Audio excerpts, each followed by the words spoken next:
when we talk about resilience, depending on who you talk to, there's different definitions for it.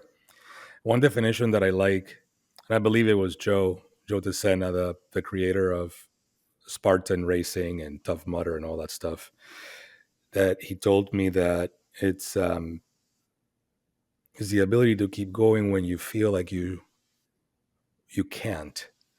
Um, Within reason, of course, because if you're injured, of course, you also have to learn when to stop, right? Mm, And this that resonates a lot with the folks that I've talked to in this space.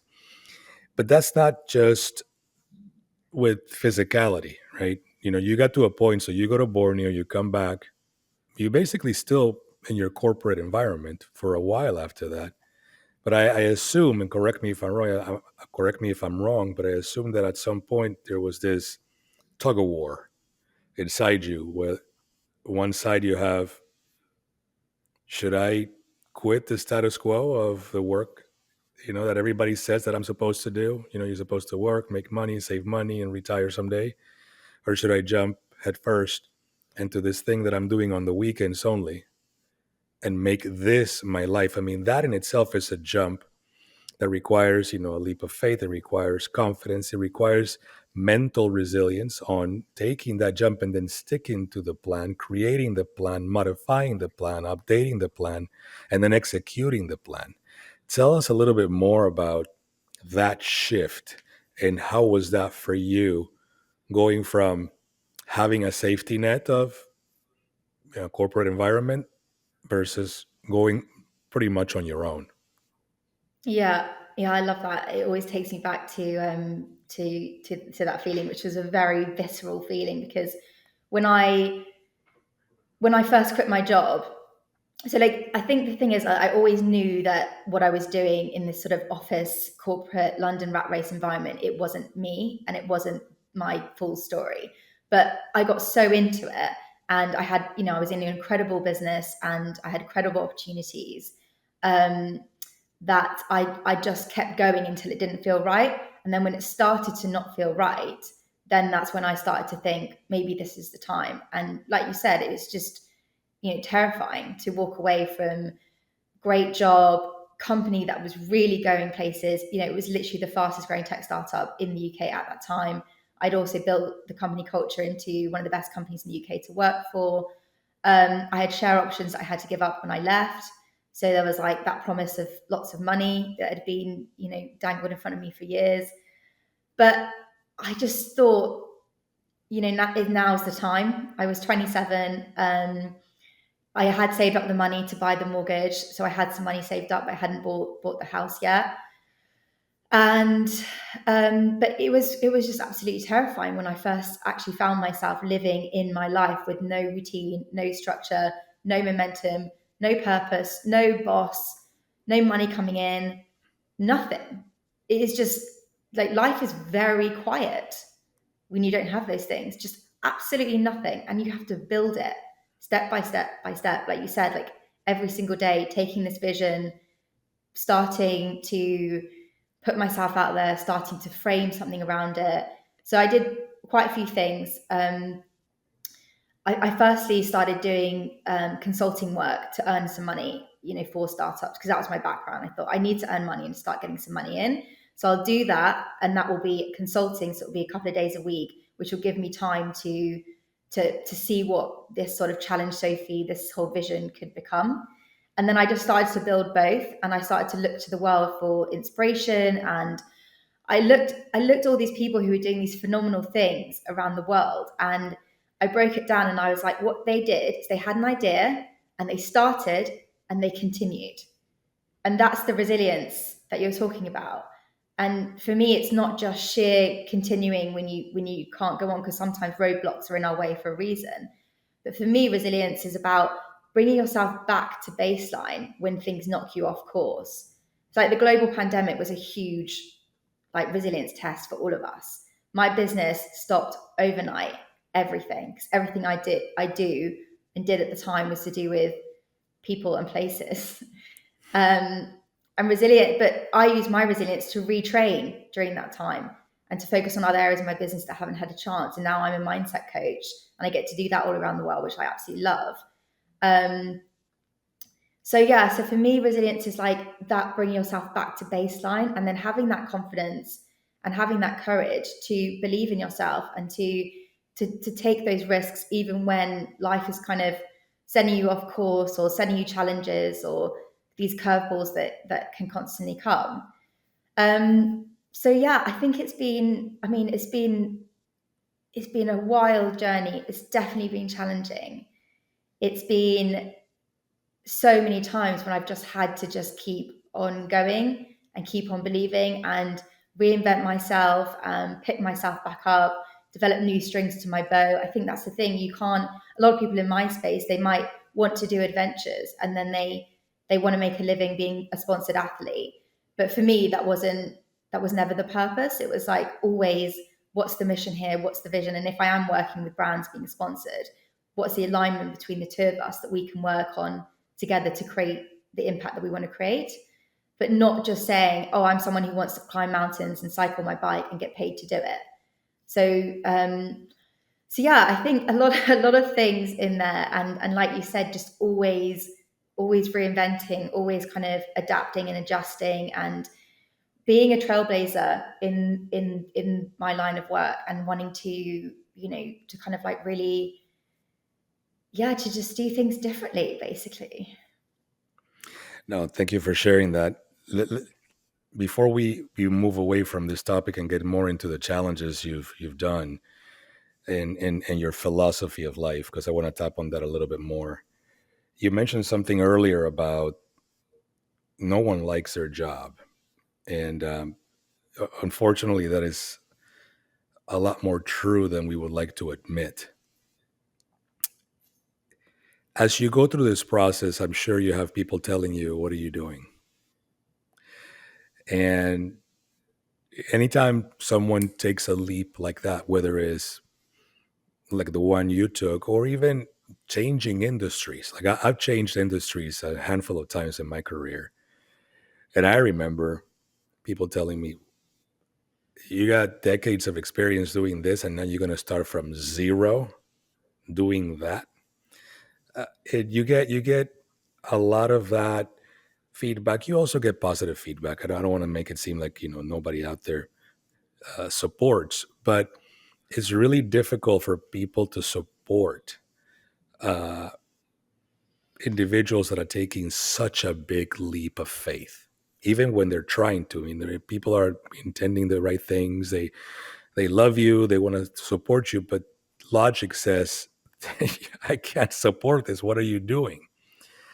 How was that experience for you? And did you find people that really kind of tried to keep you from potentially making a mistake, at least in their eyes? And did you have people that were, what, just go? And are they still, in your bandwagon as you're living your life now? It's a great question. I love it. Firstly, I would just want to caveat that I'm not making a bold claim that everyone hates their jobs, because that's that's not what I'm saying. And also, I don't think that we should all love our jobs. But I'm saying that it is possible if you've got, and when I first had those thoughts, I was in my early 20s. It's right at the beginning of my career when you get to really make these decisions. Obviously, you can make these decisions at any time of your life, but the earlier on you are, the less you have to sacrifice. And so that's when it was really important to me to start thinking about these things. Um, in terms of other people's kind of feedback and stuff, like, I was absolutely petrified by that as well, because I worked so hard to build myself up in this startup career space. And then it felt like I was just literally just kind of jumping onto something completely different that I had no guarantees about at all. It was a huge leap of faith. And also, I didn't even know what the path was. It wasn't like I was like, oh, I'm going to go here and do that. So that was the one thing I got. Everyone was like, well, what's your plan? And I was like, oh, I don't have a plan, but my plan is to figure out my plan. And, I think some people were freaked out. They were sort of, wanting me to shouldn't you buy a house first? Shouldn't you pay off your mortgage? Shouldn't you do these things? Why would you leave such a great company that's got so many opportunities? But I think once I started to talk to them about how I really felt, they knew there was no stopping me. And people have said, like, I get this look in my eyes, and it's just, I guess it's just sheer determination and just kind of like belief in myself, and just like, it doesn't matter if it, whether it works out or not, because the point for me is not, I know it sounds cheesy, but like, it's not the end destination. It is being that person. That for me is success. Did I take risks? Did I live my life in a bold, courageous way? Did I figure out how to be confident in a world that's constantly telling me who I should be, how I should act, how I should look, how I should live my life? Have I blazed my own trail in the noise of all of that? Have I been resilient in the face of the storms that life has sent me? That is success to me. That is who I've always wanted to be ever since I was literally a child. And for me, all the other stuff like money and adventure and titles and career, and that's just, those are my vehicles to this transformational experience of being a human being, that I think is what we all got put on this planet to do. No, and I welcome that clarification. Yeah, I also agree with you. It's not, we're not saying here that people hate their jobs, but I think a job in itself, it can be a vehicle to numb this fire that all of us have inside. You had Mm, your fire. You found a way to find that fire, and then you took the chances, right? Like you said, you blazed your own trail, but not just because you just did it, because there was this fire inside you. And we live in a society today that, for better or for worse, tends to numb that in many of us. And I know people personally who wake up one day and they're my age, 52, and they don't know what they've been doing this whole time. And mm, they didn't hate what they did in the past. They were unconscious or unaware, and now they want to go do something, and then they make a change similar to yours, which I think is great. So I think, if anything, well, along the long list of things that people could take from your experiences, is we all have a fire inside. But we should look to find it and do something about it, because there's something to be said about fanning that type of fire inside. It can only lead to great things if you have a plan, if you surround yourself with people who are going to help you get there, because you have to have a team. No one is self-made. I'm sure you have your team of supporters that have supported you and continue to support you through this path. But that in itself is resilience. Of, I feel something inside of me. I don't know what's wrong. I don't know what's right, but I know I need to go seeking for yeah. something. And being that seeker is quite a powerful way of living life, at least in my book. You want to add anything to that? Yeah, I want to just go back to what you said about people kind of their opinions when you're taking a big risk in life. And I think that often, as you said, and I also want to kind of preface that, you know, we're all at different stages of our lives. And I was 27, I had money saved up, I had been very privileged to have a great education. I had no kids. I literally had nothing holding me back. But that's exactly why I made that decision at the time, before I did have things holding me back, or kind of more commitments. But I think that often what can happen when we change and we make, we do make big decisions, or we just grow or change in any way, is that illuminates perhaps the fire that somebody else has squished in their own life for whatever reason they've done that for. Whether that is, like I said, commitments, or kind of like your living situation, or whatever it is, or just your self belief. So yeah, I think that's kind of what can happen there. And for me, I've just always just wanted to go out there and just do the best thing that I thought was right for me.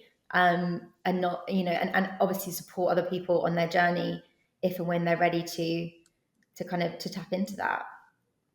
But sometimes what I found as well is that we like to think that we're on this, this linear path to success, fulfillment, happiness, whatever you want to call it.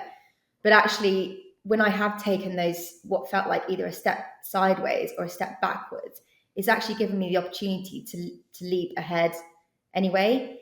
And I've also found that when you are committed to exploring, life and all these different avenues, that eventually all the paths converge into one. So I've massively used, for example, my experience working in the startup world with business development. It's been hugely instrumental to me in forging relationships with brands like Adidas and Kellogg's, and differentiating myself to other people in my space who don't have that experience. So all of it kind of comes together in the end, even if you are worried and you think, oh gosh, does this feel like a sideways jump, or am I leaving behind everything that I've worked so hard to build? I really believe that it all comes together.